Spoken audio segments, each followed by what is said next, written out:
പ്രിയപ്പെട്ടവരെ, യുദ്ധത്തിൻ്റെ 31-ാം ദിവസം എന്നീ മാർച്ച് 30-ന് ട്രംപ് പറയുന്ന കാര്യങ്ങൾ കേട്ടാൽ യുദ്ധം ഇന്നലെ തീർന്നു എന്ന മട്ടിലും ട്രംപിൻ്റെ കൂടെ നിൽക്കുന്നവരും മറ്റു പല മുതിർന്ന ഉദ്യോഗസ്ഥരും അഭിപ്രായങ്ങൾ വിശകലനം ചെയ്ത് പറയുന്നത് കേട്ടാൽ എവിടെയും എത്തിയിട്ടില്ല എന്ന അർത്ഥത്തിലും കാര്യങ്ങൾ വ്യക്തമാകുന്നതാണ് സംഭവവികാസങ്ങൾ. അതിൻ്റെ കാരണം നമ്പർ 1, ട്രംപ് പറയുന്നത് ഉടമ്പടിയിലേക്ക് ഇതാ ഇറാനുമായിട്ട് എത്തിക്കൊണ്ടിരിക്കുന്നു. നേരത്തെയും പറഞ്ഞു കേട്ടതാണ്. അതിന് കാരണം ഇറാനിൽ ആഭ്യന്തര വിഘടനം ഭരണതലത്തിലുണ്ടായിരിക്കുന്നു. അവിടെ ഭരണതലം രണ്ടായി മാറിയിരിക്കുന്നു. ഒരു വിഭാഗം പുതിയത്, കുറച്ച് മോഡറേറ്റ് ആയിട്ടുള്ളത്, ഞങ്ങളുമായിട്ടിതാ സഖ്യത്തിൽ ഏർപ്പെടാൻ പോകുന്നു, സമാധാനത്തിലേക്ക് വരാൻ പോകുന്നു എന്നാണ് ട്രംപ് പറയുന്നത്. പക്ഷേ ഇറാനിൽ അങ്ങനെ ഒരു സംഭവമില്ല എന്ന് വ്യക്തമാക്കിക്കൊണ്ട് ഇറാൻ റവല്യൂഷണറി ഗാർഡും ഭരണ നേതൃത്വവും പറയുന്നു. ട്രംപിൻ്റെ കൂടെ ഉണ്ടായിരുന്ന കഴിഞ്ഞ മന്ത്രിസഭയിൽ ഉപദേശകനായിട്ട് നിന്നിരുന്ന, പ്രത്യേകിച്ച് സുരക്ഷാ കാര്യങ്ങളൊക്കെ ഉപദേശിച്ചിരുന്ന ജോൺ ബോൾട്ടൺ എന്ന മുതിർന്ന മുൻ സുരക്ഷാ മേധാവി ഒരുപാട് കാലം ട്രംപിൻ്റെ കൂടെ ജോലി ചെയ്ത ആളാണ്. അദ്ദേഹം പറയുന്നത് ഇറാനെക്കുറിച്ച് ട്രംപിന് അറിവില്ലാത്തത് കൊണ്ടാണ് ഇങ്ങനെ പറയുന്നതെന്നാണ്. ഇറാന്റെ ഐഡിയോളജി ഏത് മുഖം വന്നാലും ഒന്നാണ്. ഭരണതലത്തിലിരിക്കുന്ന മുഖങ്ങൾ മാറിക്കൊണ്ടിരിക്കും. പക്ഷേ ഇറാന് ഭരിക്കുന്ന ഐഡിയോളജി വളരെ സ്ട്രോങ് ആണ്. അതൊരിക്കലും മാറുകയില്ല.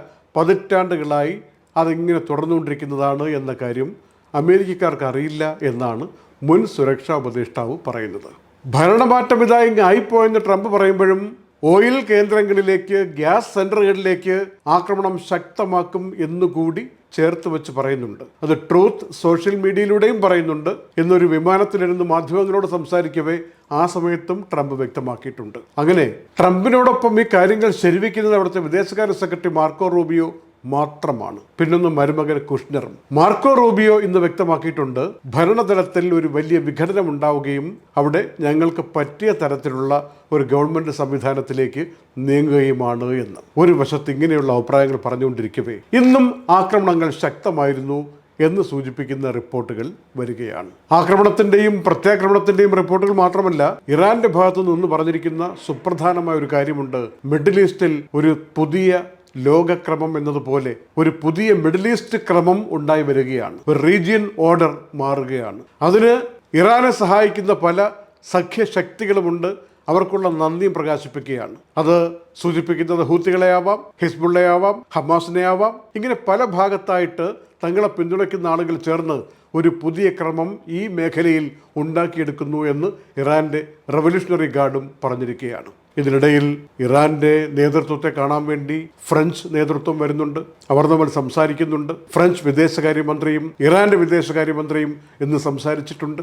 മിഡിൽ ഈസ്റ്റ് മേഖലയിൽ പലയിടങ്ങളിലായി പല തലത്തിലും ഉള്ള ചർച്ചകൾ നടന്നു വരികയാണ്. കൂട്ടത്തിൽ വളരെ വ്യത്യസ്തമായി ലോകമാധ്യമങ്ങൾ മുഴുവനും ഇന്ന് പ്രാധാന്യത്തിൽ റിപ്പോർട്ട് ചെയ്തൊരു കാര്യം, സ്പെയിനിന്റെ വിദേശകാര്യ മന്ത്രി പറഞ്ഞിരിക്കുന്നതാണ്, ഞങ്ങളുടെ ആകാശത്തു കൂടി ഇറാനെ ആക്രമിക്കാൻ വേണ്ടി ഒരൊറ്റ അമേരിക്കൻ യുദ്ധവിമാനങ്ങളും പറക്കാൻ അനുവദിക്കില്ല എന്ന അതിധീരമായ നിലപാട് എന്ന് പറഞ്ഞുകൊണ്ടാണ് മാധ്യമങ്ങൾ ഇതിനെക്കുറിച്ചൊന്ന് പറയുന്നത്. സ്പെയിൻ്റെ വിദേശകാര്യമന്ത്രിയുടെ പേര് മാർഗരിറ്റ റോബിൾസ് എന്നാണ്. മാർഗരിറ്റ ഇപ്പോഴല്ല, യുദ്ധം തുടങ്ങുന്ന സമയത്തും ഇതേ നിലപാട് വ്യക്തമാക്കിയിരുന്നതാണ്. ഇതാണ് സ്പെയിൻ്റെ നിലപാട് എന്ന കാര്യം അവർ ആവർത്തിച്ച് പറഞ്ഞിരുന്നതാണ്. ഈ വനിത ആഗോള മാധ്യമങ്ങളിൽ ശ്രദ്ധ നേടിയിരിക്കുന്നത് വളരെ ധീരമായ പ്രഖ്യാപനങ്ങളുടെ പേരിലാണെന്ന് എല്ലാവരും, നിരീക്ഷകരും വിമർശകരും ഒക്കെ സമ്മതിക്കുന്നൊരു കാര്യവുമാണ്. അവരാണെന്ന് പറഞ്ഞിരിക്കുന്നത്, ഒരു കാരണവശാലും ഞങ്ങളുടെ എയർ സ്പേസ് അമേരിക്കൻ യുദ്ധവിമാനങ്ങൾക്ക് വേണ്ടി തുറന്നു കൊടുക്കില്ല എന്ന കാര്യം. യൂറോപ്പിലെ സ്പെയിൻ ഇങ്ങനെ നിലപാടെടുക്കുമ്പോൾ ഈജിപ്തിൻ്റെ പ്രസിഡന്റ് അബ്ദുൽ ഫത്താ അൽ സീസി പറയുന്നത്, എങ്ങനെയെങ്കിലും ട്രംപ് ഈ യുദ്ധം അവസാനിപ്പിക്കാൻ ഒന്ന് ഞങ്ങളെ സഹായിക്കണം എന്ന രൂപത്തിലുള്ള റിക്വസ്റ്റ് നൽകലാണ്. ഈ വൈരുദ്ധ്യങ്ങളെയൊക്കെ മാധ്യമങ്ങൾ ഇന്ന് വിശകലനത്തിന് വിധേയമാക്കുകയാണ്. ഇതിനിടയിൽ അമേരിക്കയിലെ ആഭ്യന്തര അവസ്ഥ എന്താണ്? ജനങ്ങൾ വിലക്കയറ്റം കൊണ്ട് പൊറുതിമുട്ടാൻ തുടങ്ങിയെന്ന റിപ്പോർട്ടുകൾ വരുന്നു. ഒന്നാമത്തേത്, കഴിഞ്ഞ ദിവസമേ തന്നെ പറഞ്ഞതാണ്, എണ്ണ വില കൂടുന്നു. അതനുസരിച്ച് ഭക്ഷ്യസാധനങ്ങളുടെ അടക്കം വില കൂടുകയാണ്. ഗ്യാസിൻ്റെ വില കൂടാതെ ഇങ്ങനെ നിൽക്കും. കാരണം 2022 ഗ്യാസിൻ്റെ വില കുതിച്ചു കയറിയിട്ട് പിന്നെ ഒരിക്കലും അങ്ങനെ കൂടിയിട്ടില്ല. പക്ഷേ ഇന്നിപ്പോൾ ഈ മാർച്ച് 30 അമേരിക്കൻ ആഭ്യന്തര വിപണിയിൽ ഗ്യാസിൻ്റെ വില 2022 ശേഷമുള്ള ഏറ്റവും വലിയ വിലക്കയറ്റത്തിൽ എത്തി നിൽക്കുന്നു. ആളുകൾ പേടിച്ചു കഴിയുന്നു എന്ന അർത്ഥത്തിൽ റിപ്പോർട്ട് വരുന്നു. ഇങ്ങനെ ഇരിക്കുമ്പോൾ ഒരു തമാശയെന്ന് തോന്നാവുന്നൊരു കാര്യം, യുദ്ധമുഖത്ത് തമാശയൊന്നുമില്ല, എങ്കിലും നമുക്കൊന്ന് ഇങ്ങനെയൊക്കെ സംഭവിക്കുമോ എന്ന് ഓർത്ത് ഒരല്പം മൂക്കത്ത് വിരൽ വയ്ക്കാൻ പറ്റിയൊരു സംഭവം ഉണ്ടായിരിക്കുന്നു. ക്യൂബയ്ക്ക് മേൽ അമേരിക്ക ഏർപ്പെടുത്തിയിരുന്ന ഉപരോധം സ്വയം പിൻവലിച്ചുകൊണ്ട് അവിടേക്ക് റഷ്യയുടെ എണ്ണക്കപ്പലുകൾക്ക് പോകാൻ അവസരം നൽകിക്കൊണ്ടുള്ള വിധിയായിരിക്കുന്നു. അതിൻ്റെ ഒന്നാം ഘട്ടം എന്ന രൂപത്തിൽ 7,30,000 ബാരൽ എണ്ണയുമായി അനാറ്റൊലി എന്ന കപ്പൽ ക്യൂബൻ തീരത്ത് ഇന്ന് തിങ്കളാഴ്ച എത്തുകയും ചെയ്തിരിക്കുന്നു. ഇതൊക്കെ സങ്കല്പിക്കാൻ പറ്റുന്ന നടക്കുന്ന കാര്യങ്ങളുടെ പട്ടികയിൽ വരുന്നതാണോ മുമ്പെല്ലാം? ക്യൂബയ്ക്ക് മേൽ ഇതേ അമേരിക്കൻ പ്രസിഡന്റ് തന്നെയാണ് ഉപരോധം നിശ്ചയിച്ചിരുന്നത്. അതേ പ്രസിഡന്റ് തന്നെ തൻ്റെ തന്നെ നിയമം മാറ്റി എഴുതിയിട്ട് അങ്ങോട്ട് ഉപരോധം തൽക്കാലം വേണ്ട, അവിടുത്തെ പ്രതിസന്ധി പരിഹരിക്കാൻ വേണ്ടി ശത്രുവെന്ന് കരുതുന്ന റഷ്യയുടെ എണ്ണക്കപ്പലുകൾക്കും എണ്ണയ്ക്കും അങ്ങോട്ട് പോകാം, അവിടെ സ്വീകരിക്കാനുള്ള അനുവാദം കൊടുത്തിരിക്കുന്നു, ഉപരോധം അയവ് വരുത്തിയിരിക്കുന്നു. എന്നിട്ട് വിമാനത്തിൽ വെച്ചതേ ട്രംപ് തന്നെ പറഞ്ഞത് അടുത്തത് ക്യൂബയാണ്. സ്വാഭാവികമായും ലോകം മുഴുവനും വിലക്കയറ്റത്തിൻ്റെ പിടിയിൽ അമർന്നിരിക്കുമ്പോൾ സാധനങ്ങൾക്ക് ദൗർലഭ്യമുണ്ടാകുമോ, ജനങ്ങളുടെ ജോലിയൊക്കെ നഷ്ടപ്പെടുമോ, ഇങ്ങനെയുള്ള ഭയമെല്ലാം വേട്ടയാടിക്കൊണ്ടിരിക്കുമ്പോൾ അത് വരുന്നതിന് മുമ്പ് തന്നെ ധീരമായ നിലപാടുമായി ദുബായ് ഗവൺമെൻറ് മുന്നോട്ട് വന്നത് നമ്മൾ അറിയണം. ഒരു 100 കോടി ദിർഹത്തിൻ്റെ സപ്പോർട്ട് പാക്കേജ് ദുബായ് കിരീടാവകാശി ഹിസ് ഹൈനസ് ഷേഖ് ഹംദാൻ ഇന്ന് പ്രഖ്യാപിച്ചിരിക്കുകയാണ്. വ്യക്തികൾക്ക്, കുടുംബങ്ങൾക്ക്, സ്ഥാപനങ്ങൾ നടത്തിപ്പ് കമ്പനികൾക്ക് ഇങ്ങനെയെല്ലാമായി ഒരാവശ്യം വന്നാലുള്ള ഒരു സപ്പോർട്ട് പാക്കേജ് എന്ന രൂപത്തിലാണ് ഈ ധനം വിനിയോഗിക്കുക. ഏപ്രിൽ 1 മുതൽ ഒന്നുകിൽ 3 മാസത്തേക്ക്, പിന്നെ വേണ്ടി വന്നാൽ 6 മാസത്തേക്ക് ഇങ്ങനെ ഒരു പാക്കേജിന് പ്രാബല്യമുണ്ടായിരിക്കും എന്നും ക്രൗൺ പ്രിൻസ് പറയുകയാണ്. ഹോർമൂസ് കടലിടുക്കിലൂടെ കപ്പലുകൾക്ക് പോകാൻ അനുവാദം കിട്ടാത്തത്, ഇന്ത്യയുടെയും ചൈനയുടെയും പാകിസ്ഥാൻ്റെയും കപ്പലുകളൊക്കെ പോകുന്നുണ്ട്, അല്ലാതെ മറ്റുള്ള കപ്പലുകൾക്ക് പോകാൻ അനുവാദം കിട്ടാത്തത് ഒരു തരത്തിലുള്ളൊരു സാമ്പത്തിക തീവ്രവാദമാണ് എന്ന് UAE നിരീക്ഷിക്കുകയാണ്. അതുകൊണ്ട് തന്നെ അറബ് രാജ്യങ്ങൾ ഈ കാര്യത്തിൽ ഒറ്റക്കെട്ടായി നിന്നുകൊണ്ട് ശക്തമായ നിലപാടെടുക്കണം എന്ന് UAE അഭ്യർത്ഥിക്കുകയും ചെയ്തിരിക്കുന്നു. UAEയുടെ മന്ത്രി His Excellency Khalifa bin Shaheen Al Marar ഇക്കാര്യം ഇന്ന് പ്രഖ്യാപിച്ചിരിക്കുകയാണ്. എണ്ണവില, ഗ്യാസിൻ്റെ വില എന്നതിന് മാത്രമല്ല, ഫുഡിനെയും വളം അടക്കമുള്ള പല അത്യാവശ്യ സാധനങ്ങളെയും വിലക്കയറ്റത്തിൻ്റെ രൂപത്തിൽ ബാധിക്കാൻ തുടങ്ങിയിരിക്കുകയാണ്. ലോകത്തതൊക്കെ വലിയ വിഷയമായി മാറിയിരിക്കുന്നു എന്ന കാര്യം കൂടി മന്ത്രി ഓർമ്മിപ്പിച്ചു.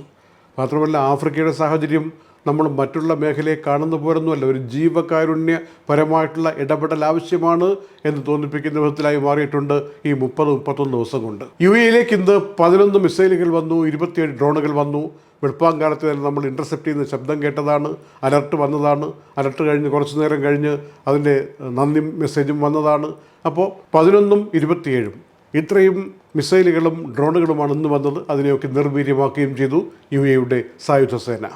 ഇന്ന് ഇറാൻ്റെ ഭാഗത്തു നിന്ന് കുവൈറ്റിലേക്കും ശക്തമായ ആക്രമണം നടന്നു. ഒരു എനർജി പ്ലാന്റ്, അതുപോലെ വാട്ടർ ഡീസാലിനേഷൻ പ്ലാന്റ്, ആ ഭാഗത്തേക്കൊക്കെ നടത്തിയ ആക്രമണത്തിൽ ശാന്തൻ ശെൽവം കൃഷ്ണൻ എന്ന ഇന്ത്യക്കാരൻ മരണമടഞ്ഞു എന്ന റിപ്പോർട്ടാണ് നമ്മളെ തേടിയെത്തിയത്. പ്രത്യാക്രമണങ്ങൾ ഇങ്ങനെ നടക്കവേ ട്രംപ് വീണ്ടും ഖാർഗ് ഐലൻഡിൽ ലക്ഷ്യം വെച്ചെന്ന വാർത്ത വരുന്ന സാഹചര്യത്തിൽ എണ്ണവില ഇങ്ങനെ കൂടിക്കൊണ്ടിരിക്കുകയാണ്. കഴിഞ്ഞ ദിവസങ്ങളിലൊക്കെ ഇത് കുറയുമെന്ന് എല്ലാവരും വിചാരിച്ചിരുന്നു. ഒരല്പം ഡൗൺ വന്നപ്പോൾ തന്നെ ലോകം ആഹ്ലാദിച്ചു. അങ്ങനെയൊന്നുമല്ല, $116 ഒരു ബാരലിൽ എന്ന രൂപത്തിൽ ഇന്നും മാർക്കറ്റിൽ കണക്ക് വന്നിരിക്കുകയാണ്. യുദ്ധം ഇങ്ങനെ 30 ദിവസം കഴിയുമ്പോൾ ഒരു കാര്യം സാധാരണ കൊച്ചു കുട്ടികൾക്ക് പോലും ബോധ്യമാവുന്നൊരു കാര്യം, സംസാരിക്കുന്നൊരു വിഷയം, UN അടക്കമുള്ള അന്താരാഷ്ട്ര പ്രസ്ഥാനങ്ങൾ ഇത്തരം പ്രശ്നങ്ങൾ വരുമ്പോഴല്ലേ ഇടപെട്ടുകൊണ്ട് എല്ലാവരെയും രമ്യതയിലാക്കാൻ വേണ്ടിയുള്ള നിർദ്ദേശങ്ങൾ മുന്നോട്ട് വയ്ക്കാൻ പറ്റുകയുള്ളൂ. എന്തുകൊണ്ടാണ് UN അടക്കമുള്ള പ്രസ്ഥാനങ്ങൾ മുന്നോട്ട് വരാത്തത്?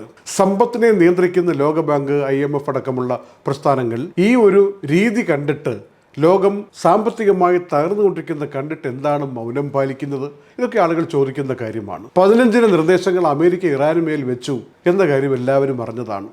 അത് അംഗീകരിക്കുന്നു എന്ന് അമേരിക്ക പറയുകയാണ്. പക്ഷേ ഇറാൻ പറയുന്നു അതിലൊന്നുപോലും അംഗീകരിക്കാൻ ഞങ്ങൾക്ക് പറ്റില്ല, അത് റിയലിസ്റ്റിക് അല്ല, പ്രാക്ടിക്കൽ അല്ല എന്ന് പറയുകയാണ്.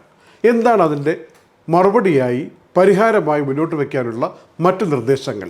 മധ്യസ്ഥരായി വന്ന രാജ്യങ്ങളുടെ നിലപാടുകൾ എന്തു ചെയ്യുന്നു, എന്തു പറയുന്നു? ഇത്തരം ചോദ്യങ്ങൾ അവശേഷിപ്പിക്കുന്ന രാത്രിയാണ് എന്നും കടന്നു പോകുന്നത്. ഒരു കാര്യം ഉറപ്പാണ്, ഇതിങ്ങനെ ലോകത്തിന് സഹിക്കാനുള്ള ശേഷിയുണ്ടാവില്ല. വിലക്കയറ്റം, ദൗർലഭ്യം, ആഹാരം കിട്ടാതെ വരുമ്പോൾ മനുഷ്യർ എന്തു ചെയ്യും? ആ സമയത്ത് പ്രതിസന്ധി പരിഹരിക്കാൻ യുദ്ധം അവസാനിപ്പിച്ച് സൗഹൃദത്തിൽ പിരിയുക മാത്രമാണ് ലോകത്തിൻ്റെ പോംവഴിയെന്ന് ഇത്രയും നാളത്തെ ചരിത്രം നമ്മോട് പറഞ്ഞിട്ടുണ്ട്. അത് വളരെ പെട്ടെന്നായാൽ അത്രയും നല്ലത് എന്ന് ചിന്തിക്കുന്നവരാണ് ലോകത്ത് കൂടുതൽ. ഏതാനും കഴുകന്മാരുടെ ഇടപെടൽ കൊണ്ട് മാത്രം ലോകം ഇങ്ങനെ നിസ്സഹായമായ അവസ്ഥയിലൂടെ കടന്നു വയ്ക്കൂടാ. ഇല്ലായ്മകൾക്കിടയിൽ നിന്ന് സമാധാനത്തിൻ്റെ മാലാഖമാർ പിറക്കട്ടെ എന്ന് മാത്രം ആശംസിച്ചുകൊണ്ട് ദുബായ് വാർത്തയുടെ നൈറ്റ് അപ്ഡേറ്റ് സമാപിക്കുന്നു. നന്ദി. Night updates supported by Hashim Hypermarket, Kalyan Jewellers, Lulu, Partha Signature, Abu Shagara, Sharjah, Arin Bakers, eLessons.net, Fira Foods, Dhanvantari Ayurveda, Al-Suud Cargo, Gold Star Rent-A-Car, Dr. Rasina's Ayurvedic Clinic, Ain Golden Diamonds, Choco World, Vintage Lux Real Estate, India GCC Business Lounge.